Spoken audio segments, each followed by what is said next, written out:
लेकिन पंडित कहां मानने वाले। जब उन्होंने प्रमाणित कर दिया तो काशी के पंडित बोले ना नहीं बाबा जी एक पार्टी के हो गए दोनों। वो भी विरक्त ये भी विरक्त।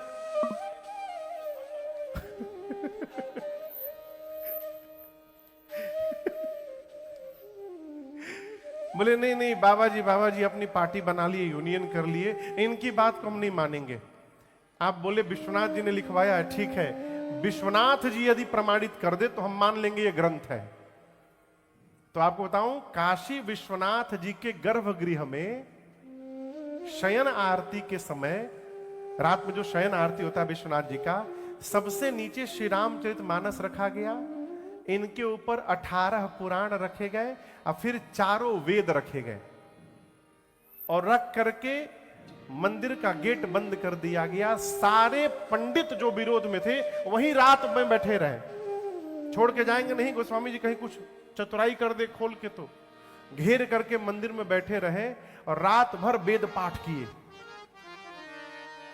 पंडित वेद ध्वनि कर रहे हैं और गोस्वामी जी बैठे बैठे रो रहे हैं। और गोस्वामी जी केवल प्रेम जी एक ही बात बोले, कहा बाबा राखो लाज हमारी, बाबा राखो लाज हमारी। 1:30 बजे के आसपास विश्वनाथ जी में मंगला आरती होती है। आप में से कई लोग दर्शन भी किए होते होंगे रात में। 1:30 बजे मंदिर का गेट खोला भैया, पंडित देखे तो रोने लगे। जानते क्या हुआ था? जो रामचरितमानस सबसे नीचे रखा गया था वो सबसे ऊपर आ गया था। 18 पुराण 4 वेद के ऊपर श्री राम, ये मनगढ़ंत बात नहीं है, ये प्रमाणित तथ्य है। श्री रामचरित, काशी नरेश भी बैठे रहे वहां पर रात में, स्वयं काशी के राजा बैठे थे देखने के लिए कि विश्वनाथ जी कैसे प्रमाणित करते हैं इसको ग्रंथ। सवेरे जब मंगल आरती के समय पट खुला तो श्री रामचरितमानस सबसे ऊपर थे, और केवल ऊपर नहीं थे, इस पर भगवान विश्वनाथ का हस्ताक्षर था, सिग्नेचर। क्या मालूम है लिखा था? यहीं पर वो शब्द निकला पहली बार, लिखा था सत्यम शिवम सुंदरम। इस शब्द का प्रादुर्भाव ही तब हुआ। सत्यम यानी भगवान विश्वनाथ बोले इसमें जो लिखा है वो सत्य है। शिव का अर्थ होता है कल्याण, शिवम यही कल्याण करने वाला है, और सुंदरम यही राम जी का सबसे सुंदर चरित्र है। ये भगवान विश्वनाथ ने प्रमाणित किया, तब जाकर काशी के पंडित इसको स्वीकार किए। वही अभी मैं कह रहा था, सत्यम शिवम सुंदरम लिखी के, सत्यम शिवम सुंदरम लिखी के, सत्यम शिवम सुंदरम लिखी के, सत्यम शिवम सुंदरम लिखी के।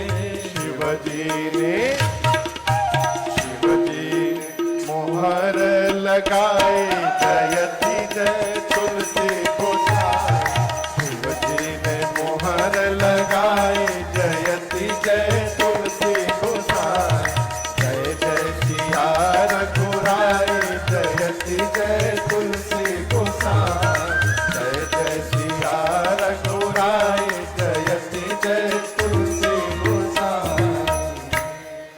भगवान शंकर ने प्रमाणित किया सत्यम शिवम सुंदरम। ये श्री रामचरितमानस जी हैं। श्री रामचरितमानस में 7 कांड हैं। कितने कांड?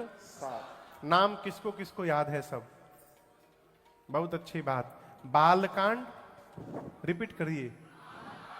दूसरा अयोध्या कांड, तीसरा, हाँ जौन मन करे बोलिए, कौन न तो लहिए जाएगा।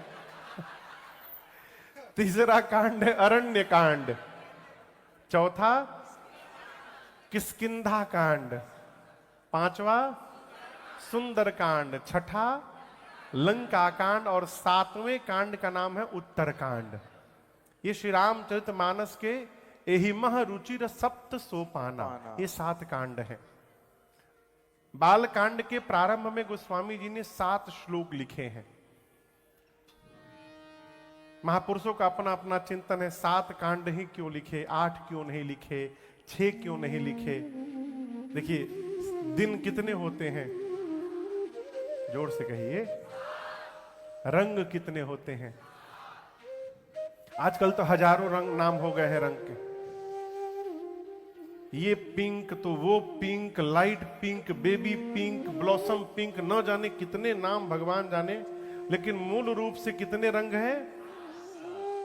गोस्वामी जी 7 कांड इसलिए लिखे कि किसी भी रंग का जीव क्यों ना हो, सप्ताह के किसी भी दिन इस मानस जी को पढ़ा जा सकता है, कैसे भी पढ़ा जा सकता है। इसलिए बाबा ने 7 कांड इसमें लिखे। लोग प्रश्न करते हैं मुझसे, महाराज सवेरे पढ़े कि रात को? नहा के पढ़े महाराज, कि बिना नहाए भी पढ़ सकते हैं,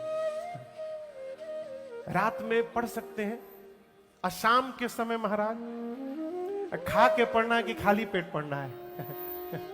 अच्छा, अब बिस्तर पे पढ़ सकते हैं महाराज, लेट के पढ़ सकते हैं। अच्छा, घर के बाहर के भीतर ही, इस सबसे बाहर निकलिए, आप नहा के पढ़िए, बिना नहाए पढ़िए, खा के पढ़िए, बिना खाए पढ़िए, सो के पढ़िए, जग के पढ़िए, बैठ के पढ़िए, खड़े होके बैठिए, टंगा के पढ़िए, लटक के पढ़िए। अरे हरे राम हरे हरे, भोजपुरी समझ में आएगी सबको? इजी है, इजी है।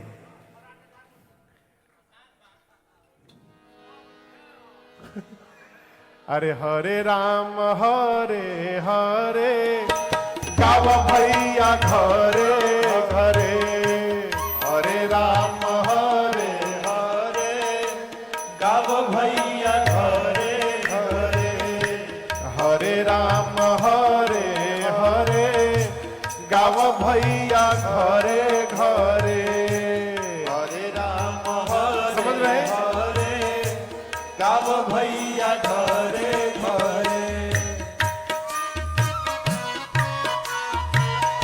जौने हवे सीताराम, जौने हवे सीताराम, उहे हवे राधे श्यामा, उहे हवे राधे श्यामा। हाँ, जौने हवे सीताराम, जौने हवे सीताराम, उहे हवे राधे श्यामा, उहे हवे राधे श्यामा। अंतर न केहू करे, गावा भैया घरे घरे, अंतर न केहू करे, गावा भैया घरे घरे, हरे राम हरे हरे, गावा भैया घरे घरे, हरे राम हरे हरे, गावा भैया घरे घरे।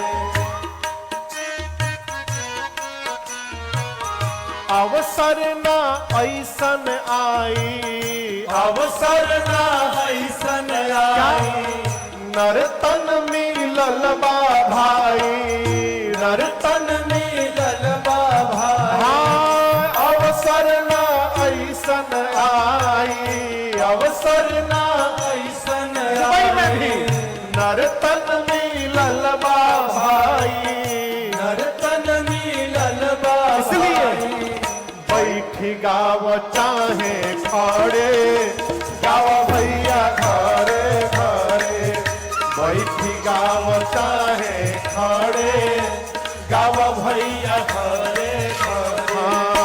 हरे राम हरे हरे, गावा भैया घरे घरे, हरे राम हरे हरे, गावा भैया घरे घरे। गा के गईले दास गईत्री, गा के गईले दास गईत्री, राजन सुनिला साचे जिकरी, राजन सुनिला सुनिला साचे चिकरी। हाँ कही के गईले दास गई तेरी, कही के गईले दास गई तेरी। राजन सुनिला साचे जिकरी, राजन सुनिला साचे चिकरी। नमवे से काल डरे गावा भैया घरे घरे, नमवे से काल डरे गावा भैया घरे घरे। हरे राम हरे हरे गावा भैया घरे घरे, हरे राम हरे हरे गावा भैया घरे घरे, हरे राम हरे हरे गावा भैया घरे घरे।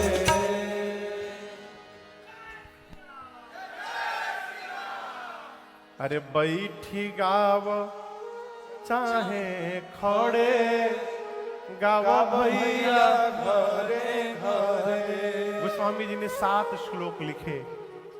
प्रथम श्लोक में बालकांड के गणपति भगवान और सरस्वती जी की साथ में वंदना किए। वर्णानाम अर्थ संघानाम रसानाम छंदसामपि मंगलानाम च कर्तारौ वंदे वाणी विनायको। दूसरे श्लोक में गोस्वामी जी ने मां भगवती पार्वती जी और भगवान शंकर को वंदन किया। भवानी शंकरौ वंदे श्रद्धा विश्वास रूपिणो। यहां दर्शन करिए, पार्वती जी श्रद्धा है। श्रद्धा समझ रहे हैं ना? बिना श्रद्धा के कुछ भी होने वाला नहीं है। जैसे बिना रुपया के कलयुग में व्यवहार नहीं संभव है। अभी मैं कहा हम लोग आ रहे थे, अभी कहा कथा करके हम लोग फ्लाइट पकड़े बिना पत्थल गांव। हाँ नहीं दरौंदा नहीं, पत्थल गांव ठीक बोले। आप भी सुनते रहते हैं सब कहाँ कहाँ है। तो पत्थल गांव कथा करके हम लोग झारसुगुड़ा एयरपोर्ट पर उड़ीसा में बैठे थे। अभी 1 सप्ताह भी नहीं हुआ, हम भी न बैठे थे तो एक लोग आके बैठ गए, बोले महाराज हम आपको सुनते रहते हैं, हम सीए हैं, बड़े बड़े के ये है वो है, समस्या है, दुनिया भर की बात करने लगे। तो बात आई कि महाराज जी अर्थ की क्या महिमा है। अर्थ की हमने देखिए, आप प्रैक्टिकल रूप में समझिए। हम कथावाचक हैं, हम भगवान की कथा गाते हैं, लेकिन जिस युग में हम और आप जी रहे हैं, इस युग का नाम है अर्थ प्रधान युग। क्या नाम है? प्रवचन भले कितना दिया जाए, लेकिन आप इसको डिनाई नहीं कर सकते हैं कि without earth you can't survive. Without money आप सर्वाइव नहीं कर सकते। बोले महाराज, बोले कैसे? बोले देखिए, हम कथावाचक हैं, राम जी कथा गाते हैं, ये सब लोग राम जी के भगत हैं।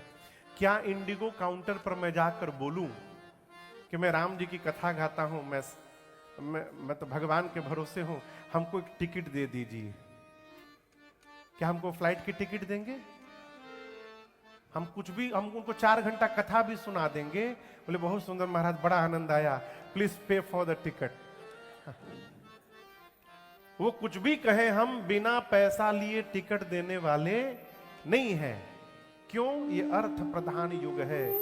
यहां अर्थ की प्राथमिकता है। विवेकी पुरुष को अर्थ उपार्जन करना चाहिए सरवाइव करने के लिए, और अर्थ उपार्जन हो तो सरवाइव करने के साथ साथ परम अर्थ का भी उपार्जन करना चाहिए। परम अर्थ यानी भगवत धन, ये विवेकी पुरुष का काम है। हमारे अयोध्या में एक महात्मा प्रभु, लेकिन मेरे राम जी ये भी सुनते हैं कथा बैठ के। हमारे एक अयोध्या में महात्मा, माला उतार दी हम, प्रभु माला निकाल दी इसलिए गुस्सा आ गए। प्रभु हाँ आइए आइए। हाँ नाथ, समुद्र के ऊपर के गुसाइल रहे हम?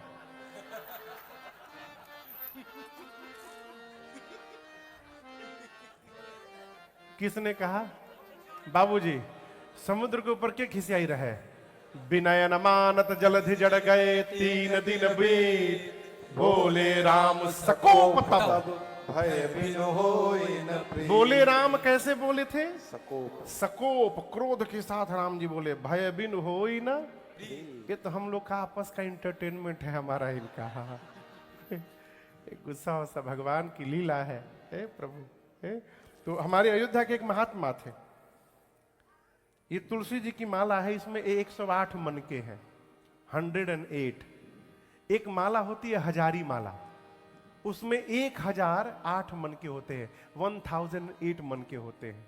तो वो माला इतनी बड़ी हो जाती है, तो भैया उसको महात्मा लोग गले में पोटली लटका के और दोनों हाथ से अंदर, दोनों तरफ से अंदर हाथ डाल के अब जपते हैं उसको। हजारी माला महात्मा लेके बैठते हैं। वो महात्मा जी छत के ऊपर चले जाते थे और छत से माला नीचे लटका देते थे। कैसे जपते थे? ऐसे नहीं जपते थे, राम राम राम राम, ऐसे किसी थे राम। तो किसी ने कहा महाराज हम तो ऐसे देखे हैं जपता हुए, राम राम राम राम, आप एक बार राम बोल के 100-150 खींच दे रहे हैं, ये कौन सा जप है? बोले तुम मूर्ख हो, तुम मूर्ख हो, यहां राम नाम की लूट मची है, जितना लूट सकते हो लूट लो। बोले मैं लूट रहा हूं, जब तक तुम एक रगड़ोगे तब तक मैं 150 लूट के बैठ गया यहां पर। ये क्या है? ये परम अर्थ है। यही प्रारंभ में हमने और आपने गाया, राम कहने से तर जाएगा, पार भव से उतर जाएगा। ये भगवत नाम परम अर्थ है। जिस प्रकार संसार में यहां बरदुबई में आप हम हैं, होटल ग्रैंड एक्सेल्सियर में रुकना पड़ेगा तो पैसा देना पड़ेगा, उसी प्रकार संतों की कृपा प्राप्त करनी है तो आपको कुछ देना पड़ेगा, और उस देने का नाम है, अर्थ का नाम है श्रद्धा।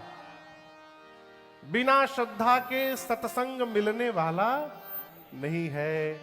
श्री रामचरित मानस समझने के लिए 3 वस्तु होनी चाहिए। जिसके पास 3 वस्तु नहीं है, वो कितना भी डॉक्टरेट क्यों न किया हो, उसको ये समझ में आने वाली ये 3 वस्तु क्या है? जे श्रद्धा संबल रहित, पहला। दूसरा, नहीं संतन कर साथ, तीन कहूं मानस अगम अति, तीसरा, जिनहि न प्रिय रघुना। जिस मनुष्य के पास श्रद्धा की पूंजी नहीं है, जिसके पास संत का संग नहीं है, और जिसको रघुनाथ जी के चरणों में प्रीति नहीं है, उसको ये मानस जी समझ में आने वाली नहीं है। इसलिए श्रद्धा की बड़ी आवश्यकता। केवल यही नहीं, कहीं भी। और मैं बताऊं, आप सब लोग श्रद्धा से परिपूर्ण हैं। क्यों? आप बुलाए नहीं गए हैं, आप आए हैं, और हम अपने मन से वहीं जाते हैं जहां हमारी श्रद्धा होती है। इसलिए आप लोग श्रद्धा से परिपूर्ण हैं। जीवन में श्रद्धा होगी तो संत का संग मिलेगा। केवल श्रद्धा को पकड़ना है बस। जीवन में श्रद्धा होगी तो संत का संग मिलेगा, दूसरा भी फुलफिल हुआ। और संत के पास जाइएगा तो वो जगत की व्यथा नहीं सुनाते हैं, वो भगवान की कथा सुनाते हैं। और भगवत कथा सुनते सुनते एक दिन भगवान के चरणों में प्रीति जागृत हो जाएगी, तीनों से हम फुलफिल हो जाएंगे।